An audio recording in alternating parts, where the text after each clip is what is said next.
So I've been waiting for this day. Like literally since the actual NBA draft, I've been waiting. When am I going to see Amen and Ausar Thompson get the run that we want to see from them? And it is happening. Yes, we are a few weeks away from the fantasy basketball season ending, but better late than never. We believe every NBA fan that plays fantasy football should also play fantasy basketball. In this episode, we're going to be taking a look at some waiver wire targets for week 18 of the fantasy basketball season. I know folks were coming off an all-star break. We had a few games combined with week 17 in ESPN League. So now it's almost like our first real week since the actual all-star game. So I'm just pumped about being back in the cut, representing with you to really cook up some content to get you to the fantasy playoffs and then eventually win your fantasy championship. BetOnline continues to bring your number one source for all your basketball wagering needs, including pro and college hoops throughout the year. With up-to-the-minute odds, stats, and trends, you can follow your favorite team's path to the playoffs with in-game live betting, contests, and all the best player props. Experience the world's best wagering platform anytime from your desktop or your mobile devices. Head to BetOnline today to become a part of the team. And remember, use the promo code BELIEVE for your 50% welcome bonus on your first deposit. BetOnline, the game starts here. Here are your top 5 waiver wire targets you need to focus on for week 18 of the fantasy basketball season. So I talked a little bit about these brothers, man. I mean, I've been literally sitting at the edge of my seat waiting for this to happen, especially in dynasty formats, right? So if you're a fantasy basketball sicko, like really extreme fantasy basketball player, and you're in a dynasty league, these guys, it's almost been hard to watch them on the waiver wire if they're on the waiver wire, right? I know in one of my leagues, we have a smaller league, and he was available because he wasn't getting any run, and folks were trying to compete, and they weren't trying to have him on their roster. And then recently, I kind of sort of breadcrumbs, right? I was watching as Ime Udoka kind of like made it clear that Jalen Green wasn't really killing it like that, and Amen got some run. But before we talk about Amen, I want to talk about somebody that we've seen in action this year already, and he's really been putting up some value. I'm talking about the first Thompson twin we want to dig into, Ausar Thompson. Ausar Thompson, over the last 7 days, is averaging 9.5 points per game, 4.5 rebounds, 2.5 assists, 1 steal, and check this out, 1.5 blocks per game. Come on, man. Like, where they do that at? As a rookie? Like, they got him playing a little bit of the 3, a little bit of the 2. Everybody knows Detroit is a hot mess. Like a bowl of hot dog water if I've ever seen it, right? Stinking up the joint to the extreme. But there's opportunity here. And I think Ausar Thompson down the stretch, especially because Detroit is not playing for anything, right? Like there's no, there's no incentive for them to like really be like, all right, let's get ready for, this. Let's see if we can get this 7-win season. Like, come on, man. So Ausar, I think, is going to get run down the stretch. They're going to want to see what he, can bring to the table. I do believe there's like some conspiracy theories going around Monty Williams that he might be like intentionally, trying to lose his job, which I don't think is the case. But I would say if Ausar Thompson gets the kind of run that I expect him to get down the stretch, he could be the type of player that'll put you over the edge in your quest for a fantasy championship.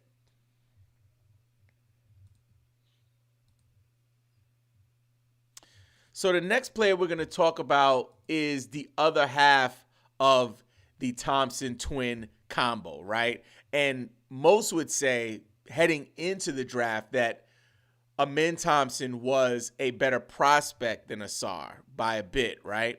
So for me, I had the luxury because my son is a huge OTE fan, right?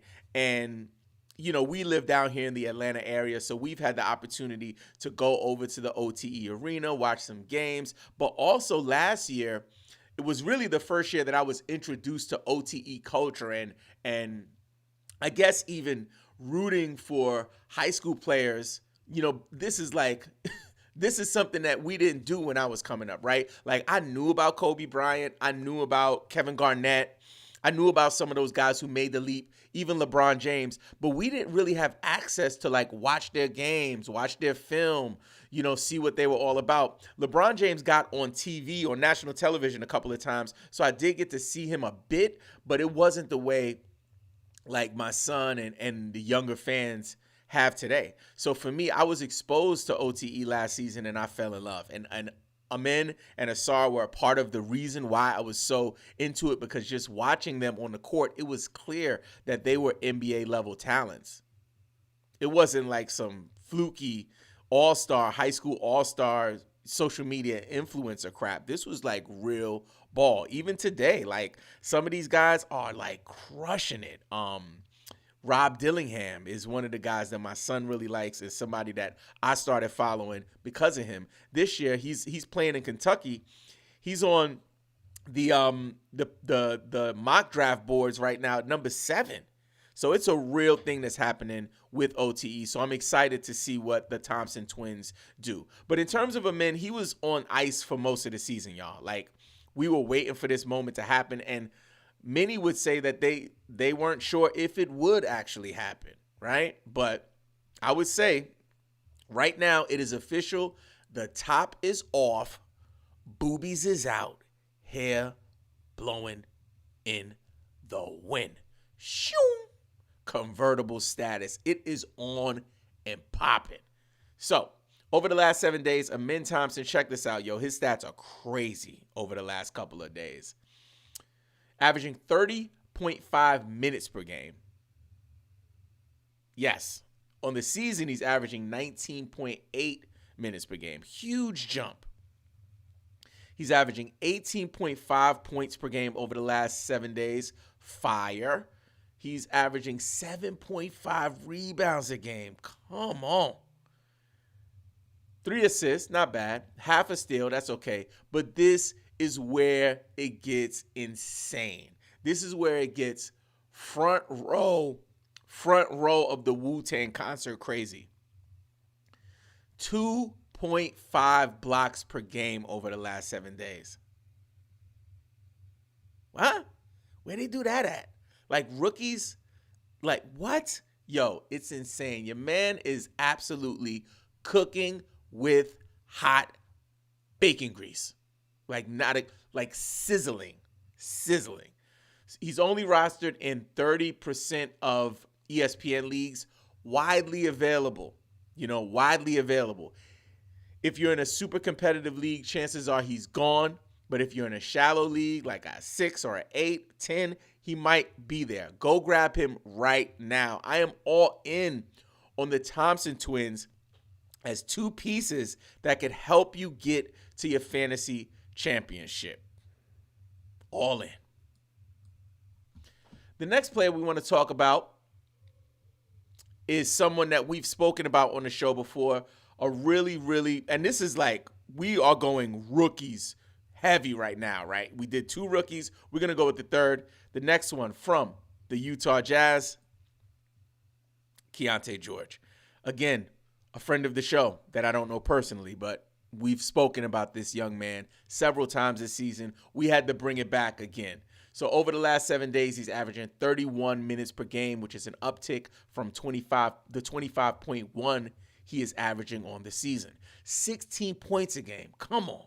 3 rebounds. That's okay. 5 dimes per game. He's like Uncle Scrooge out here.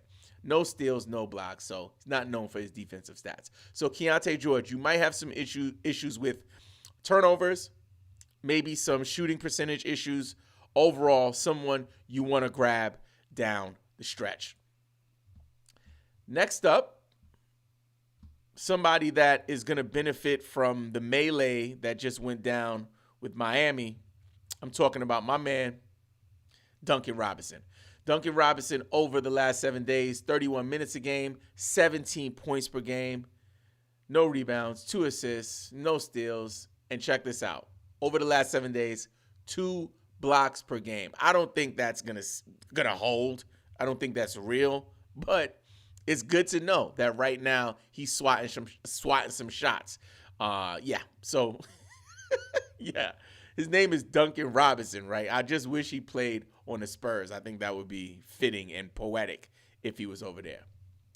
And the next guy we want to take a look at, somebody that I'm not hearing many people talk about, and rightfully so, right? He's not someone that people are into for fantasy. He's never really been like a mainstay on any level. He's just kind of getting to a place where opportunity is presenting itself. I'm talking about from the Memphis Grizzlies, Zhaire Williams. Now check this out. And we're going to talk a little bit about Memphis a little later on. Some of the questions that we have coming in from the community are based on some players from Memphis. But let me say this. Pay close attention to the Memphis Grizzlies roster heading into your fantasy playoffs.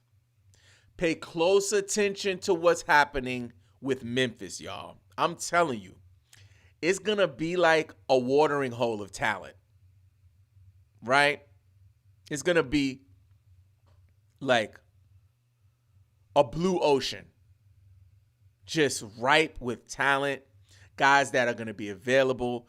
Pay attention. I think the injuries that are happening and just the state of the team, they're not going to be in a position where they're going to be trying to put their best players out on the floor. And people like Zhaire Williams will take advantage of that. Over the last 7 days, he's averaging 30 minutes per game, y'all.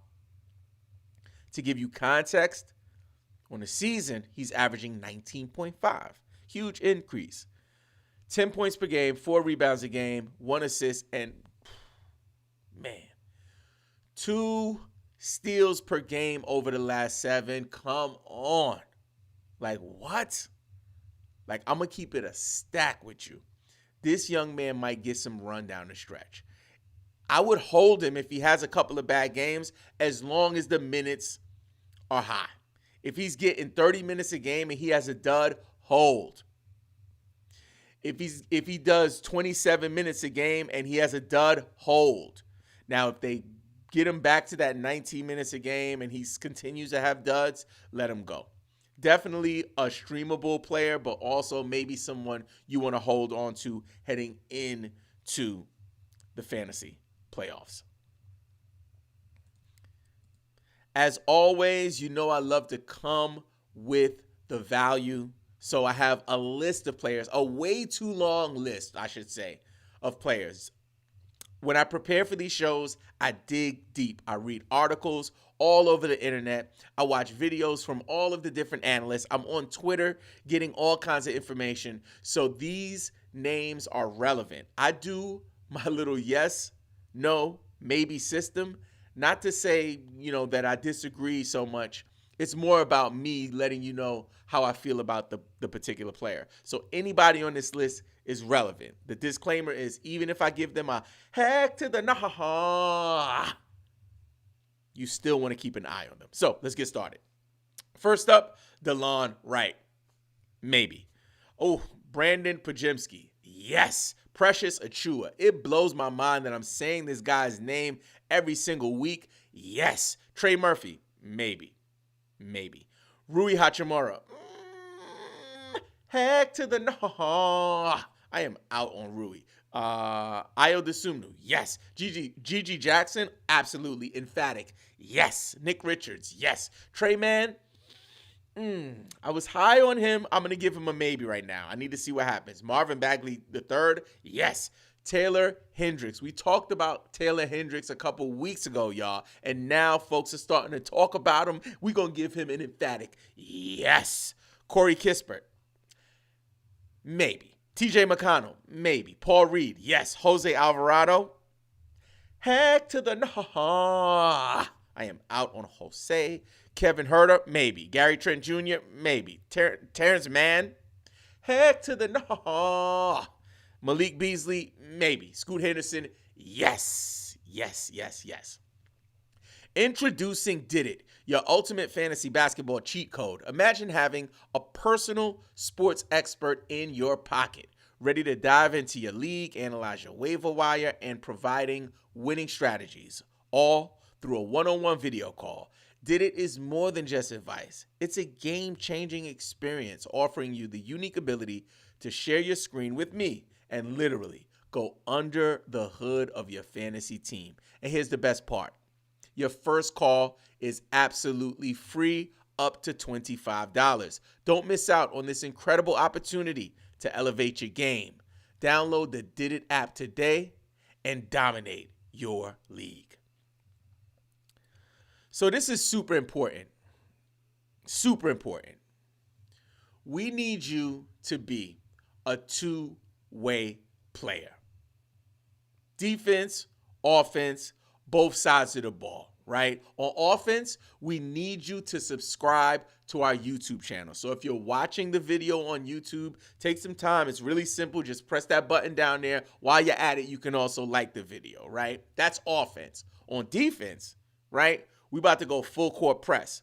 We need you to go over to Apple Podcasts, Spotify, wherever you listen to your podcast, and make sure you check out our episodes there as well. That's how we generate a little bit of revenue through our podcast network, the Believe in Podcast Network. We just need more people to go listen to the show. So even if you watch the show here on the actual YouTube, please pull up and listen to the audio as well on the way to work, when you're at the gym, to make sure you get those nuggets. And if you have time, please make sure you leave a review on Apple Podcasts. Now it's time to open up the fantasy basketball mailbag. This is where we get all of the questions from our community, from our Discord community. If you want to join the Discord community, all you have to do is visit BelieveInFantasy.com and you can sign up to join us. So we're gonna answer some real questions that you probably have, and that's why it's honestly one of my favorite parts of the show, is just getting the questions from you, the community, and providing as much value around it. And hopefully for the folks watching and listening, you have similar questions. So with no further ado, let's dig into the first question. So first question, let's start here at the bottom. First question is from my man Tofu. I love that name. Man, that's good. That's a great name. Every time I see it, Tofu, I'm happy. Tofu says, what do I do with LaMelo since he's been out so long? What do you do with LaMelo? So this is the thing. With LaMelo, like, he is a first-round talent. You probably drafted him in the first round of your draft. Maybe you got him at the top of the second. Any way you look at it, you paid beaucoup fantasy capital for him.